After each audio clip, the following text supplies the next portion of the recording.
Start हुआ, उसी में क्या क्या यूज हुआ, excessive use of chemical fertilisers and pesticides and over irrigation. मिट्टी में ज्यादा पानी भी दे दोगे तो उससे भी प्रॉब्लम हो जाएगी। ठीक है, this is the scenario. And what is KCC? अगर वो केसीसी से किसी ने, I will check the thing कि आप लोगों ने क्या क्या लिखा है। ठीक है, सिर्फ आप ये लिख के आ जाओ किसान क्रेडिट कार्ड। ठीक है, व्हाट इज इसमें लिखा है व्हाट इज केसीसी, इसमें ये नहीं है what is the full form of KCC. What is KCC means आपको थोड़ा सा उसको डिफाइन समझाना भी था ना, you have to define the thing. तो Kisan credit card is a type of credit card to provide affordable loans to farmers, to में यहाँ पे टू डबल हो गया, चलो to farmers in India. Okay, तो दिस इज अ सिनेरियो। थोड़ा सा आप समझा भी दोगे ना तो इट इज लाइक कि जो आंसर चेक कर रहा है तो उसको पता चलेगा हाँ ठीक है बच्चे को ना नॉलेज है, ये नहीं कि सिर्फ थोड़ा थोड़ा सब जान के आया है। Okay, then is operation, what is the name for white revolution? White revolution क्या था वैसे, बताओ। आंसर वैसे आपके सामने भी है, but you can write it down, to yourself, so you need to know. Tell me. Sir operation flood. ऑपरेशन फ्लड था बेसिकली, वो क्या था, इट वाज लाइक आल्सो ये ऑपरेशन फ्लड भी पता है ग्रीन रेवोल्यूशन का ही, it all actually comes under operation green revolution के अंडर के ही सब पार्ट्स है सारे ये। ठीक है, ग्रीन रेवोल्यूशन स्टार्ट हुआ, ऑपरेशन फ्लड क्या था, बेसिकली देखो फ्लड से तो ऐसा लग रहा है बारिश पानी रोकने पर, लेकिन क्या था मिल्क प्रोडक्शन के लिए। कि अभी तो मैंने इसमें बहुत शायद छोटा ही लिखा है मिल्क प्रोडक्शन के लिए। It was about to India as a self reliant country. अभी जैसे बोल रहे हैं ना इंडिया को हम आत्मनिर्भर बनाना है, तो जो भी पहले भी हुआ ये सब ग्रीन रेवोल्यूशन, ये ऑपरेशन फ्लड, ये सब भी एक आत्मनिर्भर भारत के अंदर ही आते हैं कि इंडिया को किसी किसी के बाहर ना जाना पड़े। India doesn't have to go outside to get some milk. India में इतना मिल्चिंग काउज में दूध देने वाली जो गाय होती है, like the cattles, actually milching cattles. Okay, then then the third 3 mark question is like name the important beverage crops introduced by British in India। देखो ब्रिटिश के थ्रू ब्रिटिश क्या लेके आए थे, ब्रिटिश ने टी गार्डन्स बनवाए थे। ठीक है, तो explain the geographical condition required. इसमें देखो आप अगर मान के चलो 1 मार्क्स आपका ऊपर वाले क्वेश्चन का फर्स्ट पार्ट का हुआ, 2 मार्क आपके सेकंड वाले पार्ट का हुआ। This is a scenario, you need to divide the question according the tea is important beverage introduced by India, like British in India, and geographical condition for this cultivation are. देखो हमें ठीक है पता है कि basically कहाँ उगती है, ट्रॉपिकल एरिया में उगती है। Okay, it was like grown in a tropical and sub tropical area. Tree bushes require warm and moist frost free climate all throughout the year. ठीक है, इसमें एक और लाइन ऐड कर सकते हो आप, it is needed a well drained soil. I just miss out that line also. ठीक है, वेल ड्रेन्ड सॉइल भी इसमें ऐड कर सकते हो। जितना अच्छा आंसर बोलते हैं ना, जितना गुड़ डालोगे उतना मीठा बनेगा, तो जितना आप आंसर को अच्छा प्रोसेस करोगे उतना ही आपका आंसर बनेगा। ठीक है, then the explain the characteristics of alluvial soil। अब we have studied all type of soil। NCERT से अगर आप देखोगे और what I have sent you also, NCERT से देखोगे तो बहुत कुछ मिलेगा उसमें। ठीक है, तो alluvial soil का बेसिकली कहाँ मिलती है, इट इज लाइक मैंने बताया था, it is actually found due to, it is form due to the sedimentation, like form in the upper and lower course, middle course of the river। Upper middle river course क्या है, ऊपर से नीचे तक बांग्लादेश तक से गंगा रिवर जा रही है, तो all throughout the area of that area we will going to get the alluvial type of soil. Okay, it is very light and process sea level, मतलब आराम से इसको आप लेके चल सकते हो। Okay, third number, okay point, हाँ थर्ड मतलब पॉइंट इसमें आई नीचे, it is fertile for and rich in minerals specially potassium lime. ठीक है, and suitable for growth variety of types of rabi and crop, दोनों टाइप्स के क्रॉप इसको ग्रो होती है। ठीक है, एंड इसमें आप इसमें भी एलोवेरा सॉइल में भी डिफरेंशिएट कर according to age, the bhangar and khadar is there. Is it I am audible to all? Yes sir. आपकी आज मॉर्निंग में भी आज वैसे मन है आपको पढ़ने का लोगों का, आज ये नहीं है? ऐसा तो नहीं एग्जाम हो गए थोड़ी छुट्टी मनानी थी? है सर पढ़ने का मन। मन है, ठीक है। बच्चे देखो जितना भी हमारा जितने अच्छे से कंप्लीट सिलेबस हो सकता है और जितना आप समझ सकते हो कि मैं एक एग्जाम दिया, ठीक है मान के चलो अभी 10th का आप नेक्स्ट 2021 में एग्जाम दे दोगे 10th का, तो अभी से आपने नीड टू नो कि किसमें कितना हम आंसर लिख सकते हैं and how much we have to write. So this is the best type of thing that we can do. Exam हुआ, हमने डिस्कस कर रहे हैं, देन अगेन एग्जाम्स होंगे, प्री बोर्ड्स होंगे, जब तक तो प्रॉपर तैयार हो जाना है आप लोगों ने, ठीक है ना। और सिलेबस भी हमें शायद नवंबर तक तो मे बी, या अक्टूबर में, अभी कितना how many days are there, October में भी वी हैव डेज 8 है ना। ठीक है, we try to complete that thing, जितना जल्दी हो उतना आपके लिए बेटर है। फिर रिवीजन अच्छे से होता है। ठीक है, then we have the 5 mark question is the institutional reform introduced by the government in interest of the farmer. Institutional reform, जैसे मैं आपको अभी आपको when I just giving you that thing, तो रिवीजन जब दे रहा था, अभी फार्मर्स एक्ट स्टार्ट हुआ है। आपको पता है फार्मर्स अभी ऑल ओवर इंडिया में कितने प्रॉब्लम्स है। अभी एक फार्मर्स बिल लाइक इंट्रोड्यूस हुआ पार्लियामेंट में। इज एनीवन पता है किसी को, या न्यूज़ देखते हो तो? Yes sir. हाँ, तो वो क्या है, वो भी एक रिफॉर्म है। It is also one of the such reforms of today 21st century का बहुत बड़ा रिफॉर्म है। ठीक है, it is also one of the institutional reform that is been done by the government in for the benefit of farmer. अब चाहे बहुत सारे लोग बोल रहे हैं कि इसमें गड़बड़ी है, ये है, देखो कुछ भी अच्छा करने के लिए there is always a like everything has its own two side. ठीक है, like everything has a two, every coin has its two side. हर चीज का टू साइड होते हैं। ठीक है, two side in the form of mean, two sides mean देखो अच्छा भी होता है, बुरा भी होता है। ठीक है, अब सेम वे अभी तो जो अभी हो रहा है ना, what ever happening right now is totally based on कि ये चीजें तो चलो आगे जाके स्टूडेंट्स पढ़ेंगे, जो नेक्स्ट क्लास में नेक्स्ट में आएंगे वो लोग शायद इंट्रोड्यूस हो सके। But for you need to know कि जो भी अभी तक होता हुआ आया। ठीक है, तो वेरियस इंस्टीट्यूशन रिफॉर्म में क्या, crop insurance against drought, flood, fire etcetera. तो फायर कहाँ पहाड़ों पे लग जाती है, कभी फ्लड भी पहाड़ों मोस्टली आ जाती है, लाइक प्लेन रीजन में आती है। ड्रॉट महाराष्ट्र लतूर वाला एरिया है, गुजरात राजस्थान वाला एरिया है, छत्तीसगढ़ में ये रहता है। Minimum support price policy MSP, जिसके ऊपर अभी भी कहानी चल रही है, एमएसपी हट जाएगा, एमएसपी हट जाएगा, आपको पता होगा। ठीक है, तब अभी ये देखो मैंने 5 मार्क्स वाले क्वेश्चन में सिर्फ मैंने इसको पॉइंट आउट करे हैं, पर इन सब के बारे में भी you have to write it about 1 to 2 line. जितना आपको पता होगा उतना आपको लिखना पड़ेगा। अब देखो मैंने मिनिमम सपोर्ट प्राइस पॉलिसी लिख दी, लेकिन according to this you have to mention it. अब ये ऐसा तो नहीं कि अब मान के हमेशा ही चलना। ठीक है, for all of you, for till the life next, like अभी हमेशा ये मान के चलना, जो भी आप आपके सामने जो चेकर्स होंगे, कॉपी चेकर्स होंगे, ठीक है, उनको कुछ नहीं पता है, they doesn't know anything about. You need to make them understand कि उनको आपको समझाना है कि हमें आता है और हम आपको समझा रहे हैं लिखा के और लिख के। You are actually writing a question in a way that is, you are actually thinking जो चेकर है या जो भी कॉपी चेकर है, ठीक है, तो उनको कुछ नहीं आता, तो मीन्स आप उनको समझाओगे। अगर आपने लिख के छोड़ दिया मिनिमम सपोर्ट प्राइस पॉलिसी, अब उसको पता ही नहीं होता क्या है, तो you have to write something about this. Crop insurance against drought flood etcetera. अब ठीक है, क्रॉप भी बता दे, इंश्योरेंस भी बता दे, ड्रॉट फ्लड भी बता, ठीक है। अभी नेचुरल डिजास्टर लिख दो, against natural disaster like drought, flood and etcetera and crop insurance. ठीक है, अब subsidy on agriculture input and resources such as power and fertilizer. Subsidy मिलती है खेतों को, आपको पता ही है कि subsidy in the sense of power, बिजली पे भी मिलती है, लाइक इलेक्ट्रिसिटी कंज्यूम करोगे आप इतना, क्योंकि आप अगर water side pump side irrigation पे चलाते तो बिजली चाहिए, उसको अलग अलग सब्सिडीज मिलती है। किसान क्रेडिट कार्ड, केसीसी वाला ही वही सीन आगे start, and personal accident insurance schemes also. अभी सब मैंने आपको सम अप करके दिया, but according to 5 marks question थोड़ा थोड़ा तो इंट्रोड्यूस करोगे ना इन सबको, इज इट और नॉट? Yes sir. है ना, थोड़ा तो इंट्रोड्यूस आप लोगों को करना पड़ेगा। ये तो आपको मैंने फ्रेमवर्क बताया कि ठीक है। अभी तो मैंने वही कहा, किसी में आपको ऐसा लगेगा कि सर ने आंसर बहुत बड़ा दिया, किसी में बहुत छोटा दिया। जहाँ पे फ्रेमवर्क की नीड थी वहाँ फ्रेमवर्क दिया गया, जहाँ पे प्रॉपर समझाने का था वहाँ पे समझाया भी गया है। जैसे नेक्स्ट क्वेश्चन देखो, describe the classification of resource on the basis of status of development. अब डेवलपमेंट के हिसाब से हमारे चार बनते हैं, हमने चार के, तो हमने चार लिख दिए। Potential, developed, stocked and reserve, this we have done. अब पोटेंशियल भी हमने बता दिया, पोटेंशियल रिसोर्स क्या होता है, वो बहुत इजी है, लाइक डेफिनेशन इजी थी। डेवलप भी बता दिया, बेसिकली जो डेवलप हो चुका है क्या, जैसा सॉइल, फॉरेस्ट है, वाटर है, डेवलप्ड है सारे। स्टॉक रिसोर्सेज क्या है, ठीक है, reserve forest, part of stock that can be put, reserve forest, reserve resources actually, not a parallel. Okay, potential resources we know which has a potential, but we are not using due to the unavailability of the techniques and costing also. Okay, is it okay to geography part is all okay to you?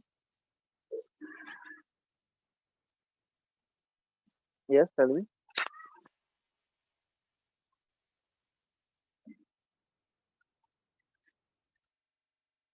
Yes, tell me the thing.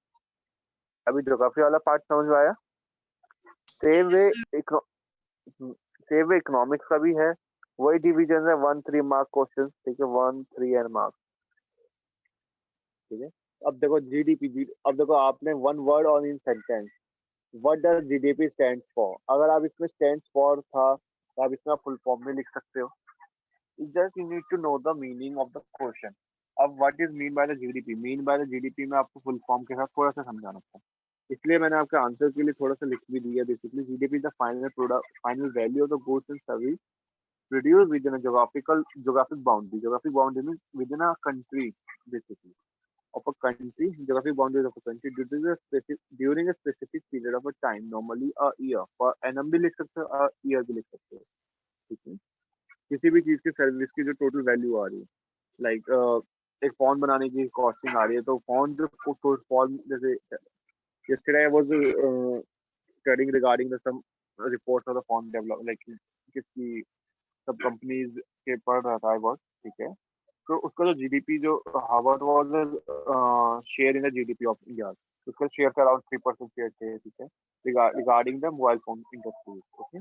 तो एक भी final product, मान लो car production है, bike production, अभी आप देख रहे हो न्यूज में पढ़ते होगे कि how this actually the two wheelers industry, electronic vehicle that is bicycle और you can say mobility, two wheeler industry is actually giving a very good amount for the GDP।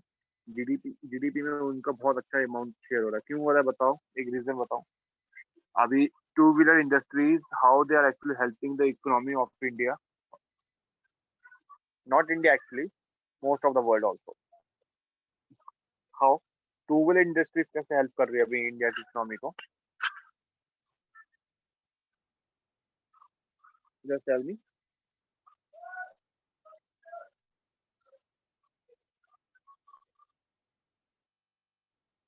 Just tell me the बच्चे, किसी को पता है two wheeler industries कैसे help कर पा रही है अभी,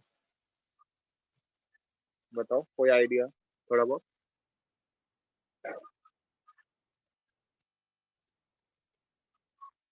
आज कुणाल क्लास में है?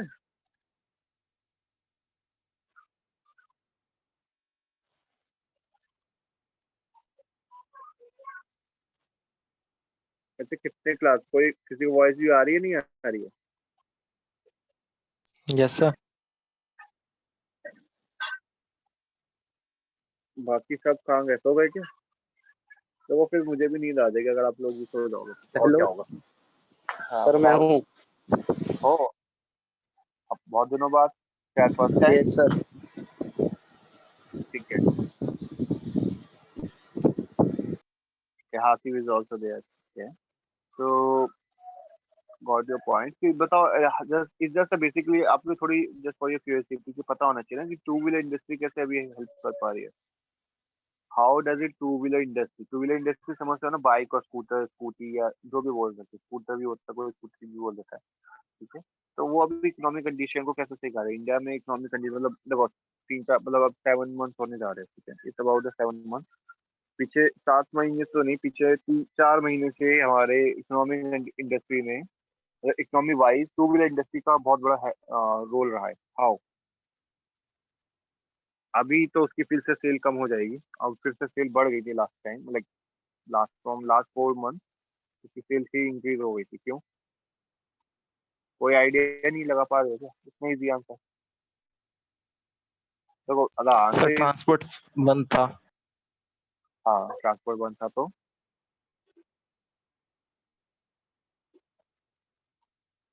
ट्रांसपोर्ट बंद था और इसलिए लोगों के ऑफिस खुल गए थे, and due to the unavailability of normal transport system, like if I would say in Delhi, और इन दिल्ली मेट्रो का भी देखो, दिल्ली मेट्रो में भी क्या है कि you are not able to travel, like उसमें भी सीटिंग के बहुत लंबी लंबी लाइन लगा के बहुत टाइम वेस्ट होके, और there is no proper public transport was there, और the autos were there, cabs were there, और दोज आर नॉट की हर रोज बेसिकली कितना खर्चा करना पड़ता है कि दोज हु कैन दो you can get the things to travel in between the city or to travel in the city also, they need to spend around like very high amount। so basically सबने क्या सोचा, अपना two wheeler ले लेते हैं, and most of the people started buying all the two wheeler, किसी ने नया लिया, किसी ने पुराना लिया, ठीक है, नया पुराना दोनों इंडस्ट्री में काउंट होगा, ठीक है। तो नया मोस्टली नई के ही काउंट हमने जीडीपी में लेते हैं, पुराने का तो पता नहीं चलता, पर पुराना अगर उस तरीके से लीगल तरीके से लिया जाएगा तो उसका भी डिफाइन होता है। ठीक है, तो सबने most of the people started buying a two wheeler just to avoid a public transport, क्योंकि पब्लिक ट्रांसपोर्ट से भी उसका the fear of a corona is also there कि अगर हम पब्लिक ट्रांसपोर्ट में ट्रेवल करेंगे तो we might get affected by the corona and also. तो इसलिए टू व्हीलर इंडस्ट्रीज का भी इसमें बहुत बड़ा रोल रहा है। ठीक है, व्हाट द पॉइंट, आए बात समझ में अभी यारी?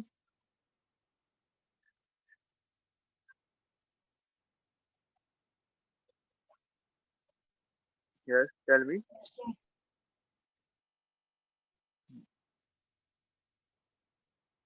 ठीक है, जस्ट हाँ, sharing again this.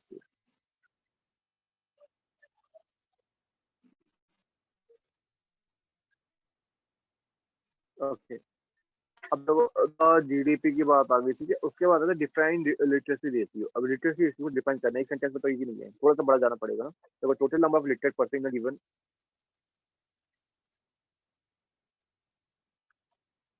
in a given age or grow expressed as a person of total plus basically according to literacy ratio, कि literacy ratio हमारा कितना है उसी के अकॉर्डिंग हमने ये divided thing. Okay,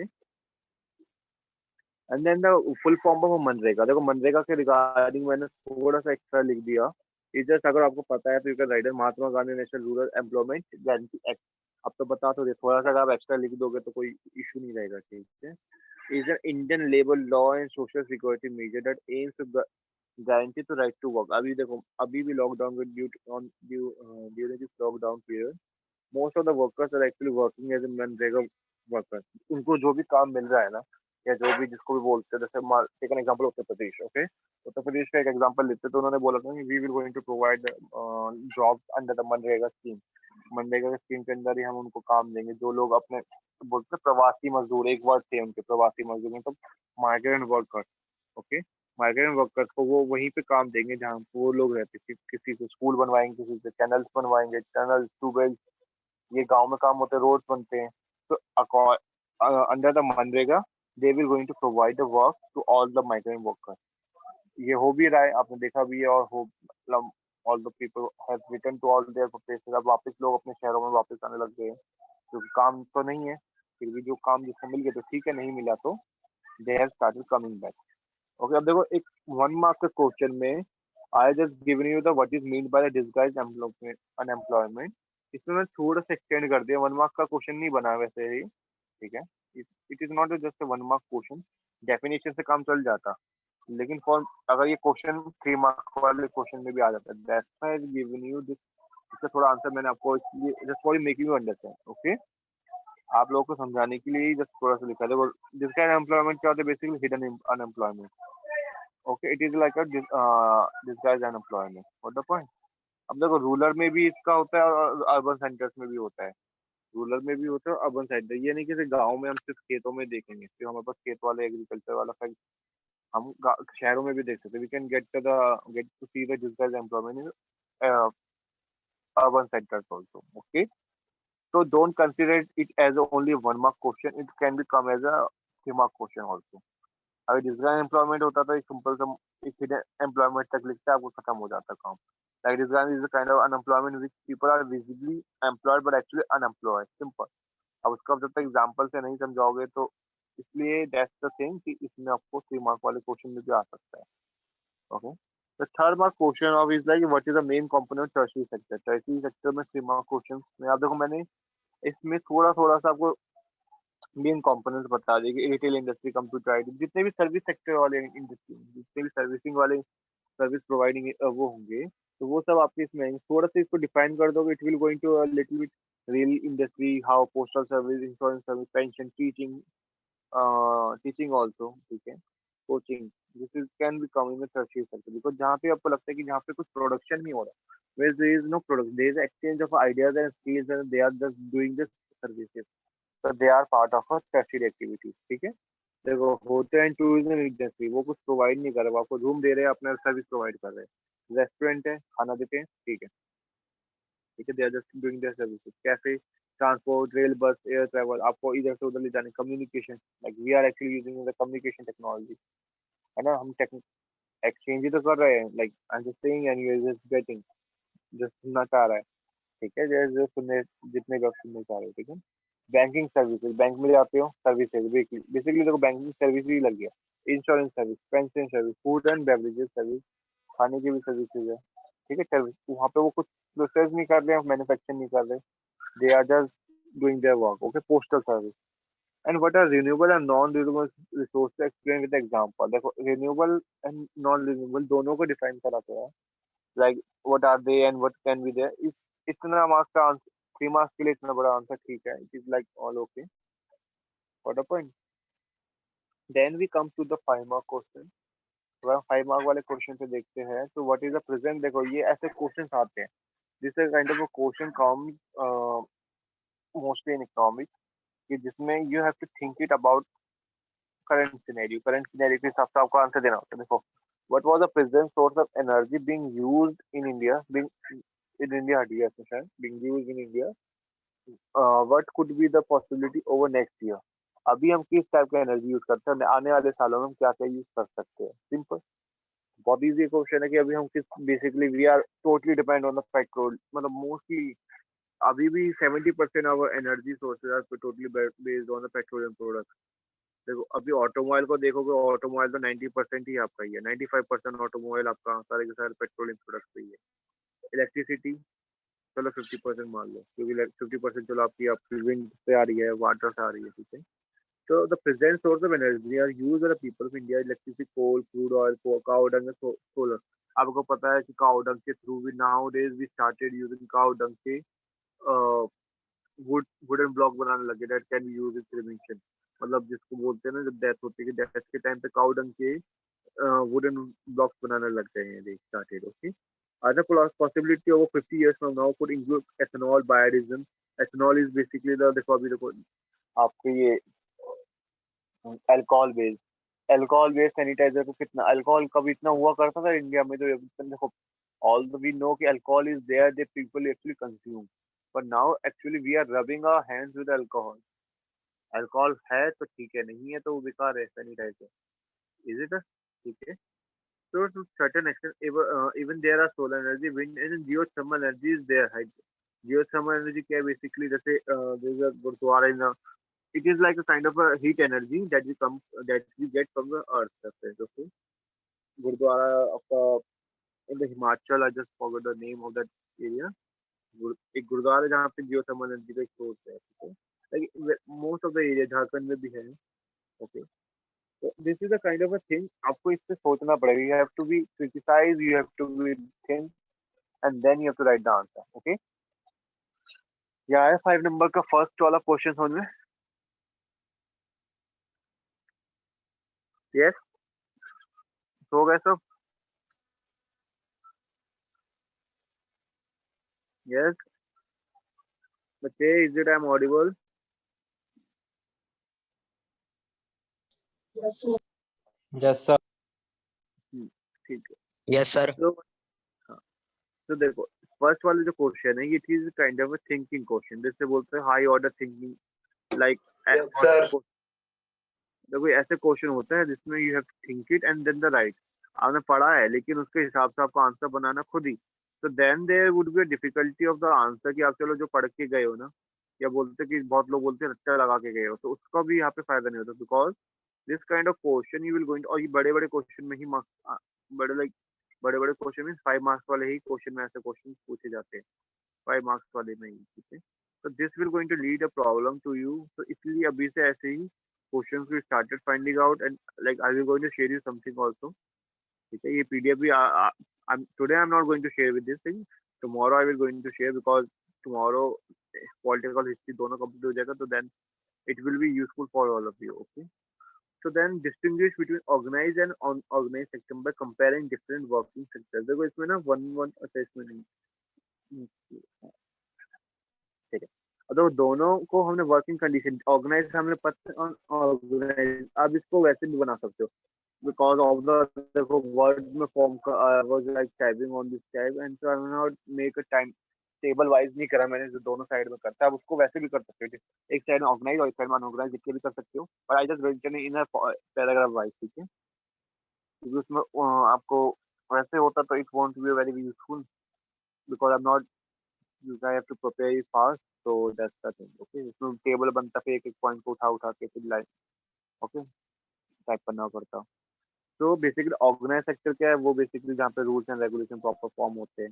unorganised sector क्या है, छोटे छोटे यूनिट जहाँ पे there is nothing is there, there is no provision of anything, और employment is nothing at secure. देखो अभी भी जितने लोग अनऑर्गेनाइज सेक्टर में काम कर रहे थे, those are working in house, like if I say जैसे घरों में, ठीक है, there are people out there those are working as a house helper, और you can say maid, okay, cook, so they are actually working as an unorganized sector, उनकी job employment नहीं है, मतलब there is no security of a job, वो किसी company के अंदर नहीं करे, there is no organization की company is there, there is no organization is there, okay, but if some person is like if some person of cook is there who is actually working in Rashtrapati Bhavan, okay, take an example, वो भी एक cook है, और वो भी दूसरा जो एक, और वो क्या है, Rashtrapati Bhavan, that actually like एक कंपनी में ही मान लेते हैं, कंपनी में, चलो कंपनी आजकल घर से ही चल रही है सारी, तो उसका भी काम बंद है, लेकिन राष्ट्रपति भवन में गवर्नमेंट सेक्टर है, गवर्नमेंट फील्ड है, तो that is organized one, okay, what the point,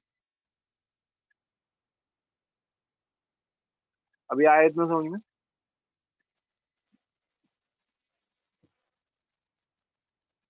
yes, yes sir. सही से आया ना, पक्का?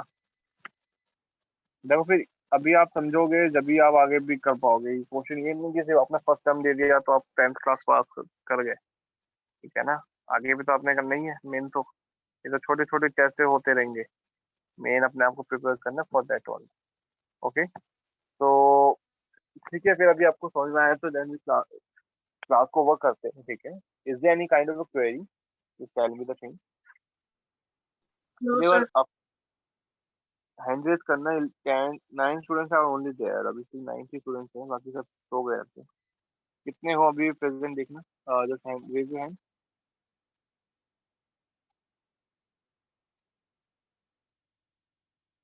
1, only 1,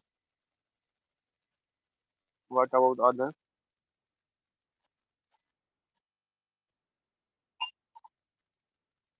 ओके, कोई नहीं, तो इसी हिसाब से फिर अटेंडेंस भी होती है, ठीक है, फिर okay, those are actually present और those are not, for them, okay, so tomorrow I will going to discuss the political and history also, ठीक है, and I will going to share with you all these things, okay, so should we get over with this class over करें?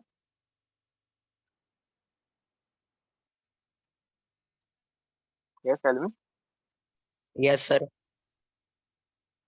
ठीक है, फिर let's just meet tomorrow, okay, bye all of you.